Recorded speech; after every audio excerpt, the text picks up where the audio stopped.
নমস্কার, আমার আপনজনেরা রুদ্রবার্তে আপনাদের সকলকে স্বাগত জানাই। আমি রুদ্রপ্রসাদ ব্যানার্জি।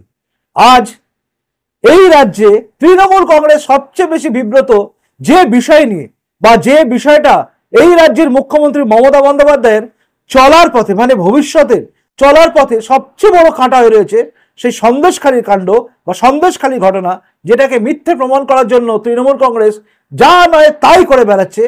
সেইখানকার বোন রেখা পাত্র তিনি মনোনয়নপত্র জমা দিতে গেলেন এবং যেভাবে গেলেন তার সঙ্গে বারাসাতের যিনি লোকসভার প্রার্থী স্বপন মজুমদার তিনিও ছিলেন। অর্থাৎ বসিরহাট এবং বারাসাত দু জায়গার লোকসভার প্রার্থীরা দুজনে মিলে গেলেন মনোনয়নপত্র জমা দিতে এবং সেখানে শুভেন্দু অধিকারী তিনি কিন্তু সামনে দাঁড়িয়ে পুরো মিছিলের একদম নেতৃত্ব দিয়ে নিয়ে গেলেন এবং যেটা মানুষের মনকে দোলা দিয়ে দিয়েছে। দেখুন।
দেখলেন, এক ঝলক আমি আপনাদের দেখালাম। আসলে দেখানো দরকার ছিল, কারণ যে ব্যাপক মানুষের ভিড়, এই ভিড়টা কিন্তু দেখা উচিত। বসিরহাট এবং বারাসাত রেজাল্ট কি হবে না হবে এটা নিয়ে অনেকের মধ্যে অনেক রকম প্রশ্ন আছে, আমি সেই প্রসঙ্গে যাচ্ছি না। তবে মনে রাখবেন, বসিরহাট নিয়ে কিন্তু মানে বসিরহাটের সন্দেশখালীকে নিয়ে কিন্তু সবচেয়ে বেশি বিব্রত হচ্ছেন এই রাজ্যের তৃণমূল কংগ্রেস। মুখ্যমন্ত্রী মমতা বন্দ্যোপাধ্যায় এবং তার ভাইপো অভিষেক ব্যানার্জি চারিদিকে বড় বড় জায়েন্ট স্ক্রিন করে ভিডিও ফুটেজ, এই ফেক ভিডিও চারিদিকে দেখাচ্ছেন সন্দেশখালীতে নাকি এরকম কোনো ঘটনাই ঘটেনি। ওই একটা ফেক ভিডিও যেটা এআই টেকনোলজি ইউজ করা হয়েছে মনে হচ্ছে আমার, কারণ এই ভিডিও যে করেছে সে সামনে আসেনি। অর্থাৎ প্রত্যেকটা স্ট্রিং অপারেশন করলে সামনে আসেন সে যিনি স্ট্রিং অপারেশন করেছেন। যেমন আপনি যদি দেখেন নারদ কাণ্ড, সেই নারদ কাণ্ডে স্ট্রিং অপারেশন করা শ্যামু ম্যাথুয়েল তিনি কিন্তু সামনে এসেছিলেন। অর্থাৎ সবাইকে আমরা দেখি, কিন্তু এক্ষেত্রে দেখতে পেলাম না কে করেছেন কি করেছেন জানা গেল না। কোথাকার একটা ছোট্ট চ্যানেল পুট করে দেওয়ার পরে সেটাকে একদম সামনে নিয়ে এলো, যেটা নিয়ে শুভেন্দু অধিকারী বারবার বলেন যে এটা হচ্ছে ফেক ভিডিও যেটা তৈরি করেছে আইপ্যাকের নাম কিন্তু এখানে এসে যাচ্ছে। দেখুন, আইপ্যাক হোক আর অন্য কোনো প্যাকই হোক, যেভাবেই প্যাক করুক, কিন্তু আসল কথা মানুষ বুঝে গেছে। আচ্ছা, সন্দেশখালীতে কি কোনো ঘটনা ঘটেনি? এই প্রশ্নটা আজকের মানুষ জানতে চায়। আসলে ঘটেছে। এই রাজ্যের মুখ্যমন্ত্রীও তো স্বীকার করেছেন যে আমরা জমি ফেরত দিয়েছি, যাদের জমি হয়েছিল গন্ডগোল ফেরত দেওয়া হয়েছে। মনে নেই? এই রাজ্যের মন্ত্রীরাও তো ঘটা করে বলেছেন কিছু একটা হয়েছিল, সব ফেরত দেওয়া হয়েছে। তখন কি মনে হয়নি ফেক ছিল? শাহজাহানের উৎপাত কি ছিল না? শাহজাহান মহিলাদের উৎপাত করেনি? মহিলারা মিথ্যে কথা বলছে, রাত্রিবেলা ডেকে নিয়ে যেত না, সব মিথ্যে কথা। কোনো একটা ভিডিওকে সামনে রেখে সব কিছুকে মিথ্যে প্রমাণ করার চেষ্টা, বারবার একটা মিথ্যে বলে সেটা সত্যি হয়ে যায়। এই রাজ্যে শ্লীলতাহানির অভিযোগ তুলছে রাজ্যপালের বিরুদ্ধে। আরে শ্লীলতাহানির অভিযোগ তো আমার বিরুদ্ধে দিয়ে দিয়েছে। এরা যখন কারোর সঙ্গে পারে না তখন বাড়ির মা বোনেদেরকে ইউজ করে। তৃণমূলের একটা টেকনিক, যেটা আমার ক্ষেত্রে করেছিল এই আমার জায়গার এলাকার ব্লক প্রেসিডেন্ট, তার বউকে সামনে করে দিয়েছিল, দিয়ে শ্লীলতাহানির অভিযোগ করেছিল। তাই এই তৃণমূলের একটা কালচার, শ্লীলতাহানি থেকে শুরু করে বিভিন্ন মিথ্যে মামলায় মানুষকে ফসানো। এবারে ফেক ভিডিওতে নেমে পড়েছে তৃণমূল কংগ্রেস, এবং তৃণমূল কংগ্রেস ফেক ভিডিও করে চারিদিকে রটাচ্ছে। আসলে রটানোর পেছনে কারণ হচ্ছে সন্দেশখালীর ঘটনায় গোটা দেশে মমতা বন্দ্যোপাধ্যায়ের ছবি একদম খারাপ হয়ে গেছে। সাথে সাথে খারাপ হয়েছে রাহুল গান্ধীরও, কারণ রাহুল গান্ধী সন্দেশখালী নিয়ে একটা ওয়ার্ড ইউজ করেনি। এদের চরিত্রগুলো আপনারা বুঝুন, মানে রাহুল গান্ধী তথা কংগ্রেসের মাথাগুলো, তাদের চরিত্র বুঝুন। এই রাজ্যে অধীর রঞ্জন চৌধুরী গলা শিরা ফুলিয়ে ফাটিয়ে ফেলছে চেঁচিয়ে, আর ওদিকে রাহুল গান্ধী স্পিকটি নট, চুপ করে আছে, সমঝোতা আছে, আন্ডারস্ট্যান্ডিং আছে। সন্দেশখালী মা বোনেদের উপর অত্যাচার হলেও তাদের কিছু যায় আসে না। বিরাট বড় একটা চক্রান্ত চলে এবং সেই চক্রান্ত করে সন্দেশখালীর মা বোনেদের সমস্ত ঘটনাকে ধামাচাপা দেওয়ার চেষ্টা করা হয়। সন্দেশখালীর আন্দোলন সেটা ফেক ছিল? এই আন্দোলন করা লোকেরা, মায়েরা, বোনেরা, এরা কি ফেক? সব নকল। অপমানের পর অপমান করে গেছে সবাই মিলে। আজকে সন্দেশখালী মা বোনেদের টাকা দিয়ে নাকি ভিডিও করা হয়েছে বলছে। অ্যাকচুয়ালি এটাও তো একটা অপমান। এই প্রসঙ্গে আমার একটা প্রতিবেদন আছে, আপনারা দেখবেন। সেখানে আমি পরিষ্কার করে দেখিয়েছি কিভাবে অমিত শাহের ফেক ভিডিও করা হয়েছিল, করে এআই টেকনোলজি ইউজ করে অমিত শাহের মুখে অন্য কথা বসানো হয়েছিল।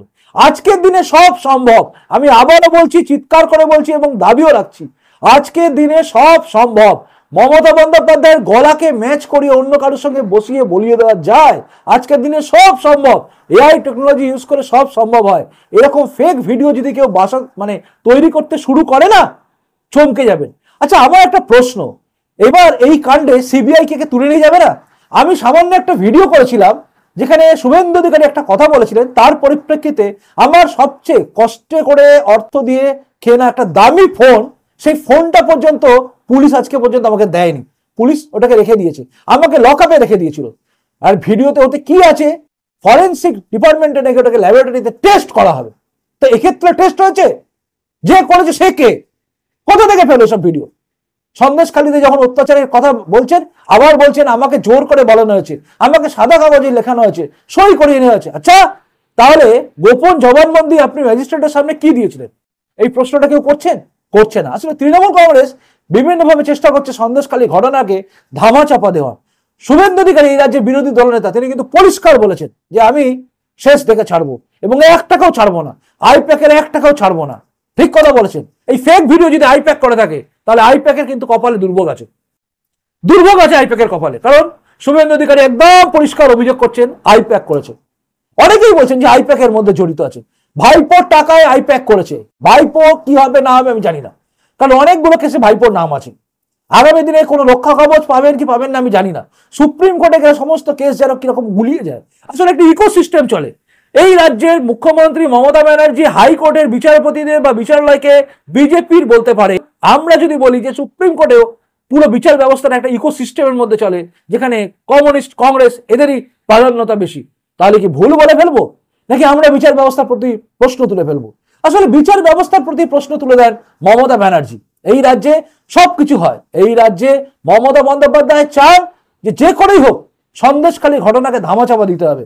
তাই জায়ান্ট স্ক্রিন করে বড় বড় করে এই ভিডিওগুলোকে দেখানো হয়, যেটা ফেক ভিডিও।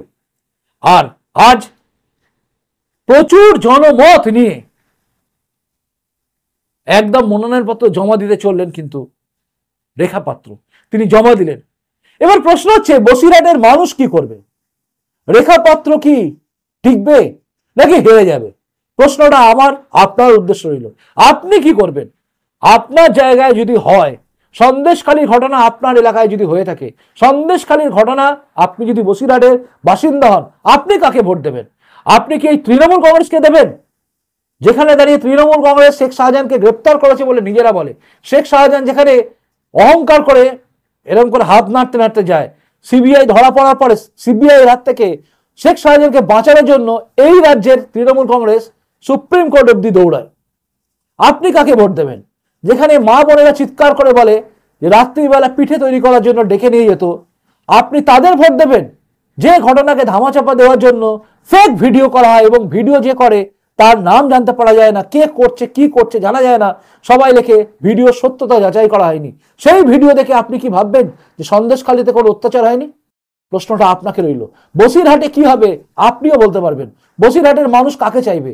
হাজী নুরুলকে চাইবে নাকি রেখা পাত্রকে চাইবে? সাধারণ ঘর থেকে আসা একটা সামান্য প্রতিবাদী মহিলাকে চাইবে নাকি চাইবে এই হাজীকে অর্থাৎ হাজী নুরুলকে চাইবে? কাকে চাইবে? এই প্রশ্নটা আপনার কাছে রইল। আপনারা কাকে দেবেন? নাকি মধ্যখানে ভোট কাটাকাটি করে সিপিএম কে দিয়ে আবার হাজী নুরুলকে মানে তৃণমূলকে জেতাবেন? সেটা আপনারা ভাববেন। আপনাদের চিন্তা আপনাদের কাছে, আর বলবেন বসিরহাটে কি হবে। আপনাদের উত্তর অপেক্ষা আমি রইলাম।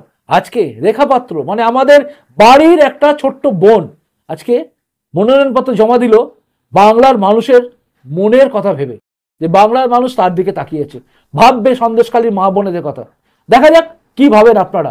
সন্দেশখালী কি আবার সেই শেখ শাহজাহানের কবলে চলে যাবে? কারণ রেখা পাত্র হারলে শেখ শাহজাহানের কবলে আবার সন্দেশখালী যাবে, আবারও অত্যাচার চলবে, আবারও শুভেন্দু অধিকারী যে অভিযোগ ছিল যে হিন্দু বাড়ির মা বোনেদের দেখতে সুন্দর হলে তাকে শেখ শাহজাহান দাওয়াত দেয় তার বাড়িতে আসার জন্য, মানে তার ওই কি রুম আছে সেখানে নিয়ে যাওয়ার জন্য, যেটা শুভেন্দু অধিকারী অভিযোগ করেছিলেন। সেই অভিযোগটা কি সত্যি হবে আরেকবার? সবকিছু দাঁড়িয়ে আছে বা টিকে আছে আপনাদের উপরে, মানে আপনারা যারা বসিরহাটে থাকেন। জানি না এই প্রতিবেদনটা দেখবেন নাকি দেখবেন না, দেখার পরে আপনারা কি করবেন আপনারাই ঠিক করুন। আপনারা ভাবুন রেখা পাত্র জেতা কি দরকার, নাকি রেখা পাত্রের হারার দরকার? রেখা পাত্র হারা মানে আপনার হার নয় তো, ভালো করে ভাববেন। এখনকার মতো আসি, প্রতিবেদনটা ভালো লাগলে লাইক করবেন, যদি মনে শেয়ার যোগ্য শেয়ার করবেন, আর আপনি যদি নতুন এসে থাকেন এই চ্যানেলটা সাবস্ক্রাইব করে আমার আপন জন্য তারপর যাবেন। আসি, নমস্কার, বন্দে মাতরম, ভারত মাতা জয় হোক, জয় হিন্দ।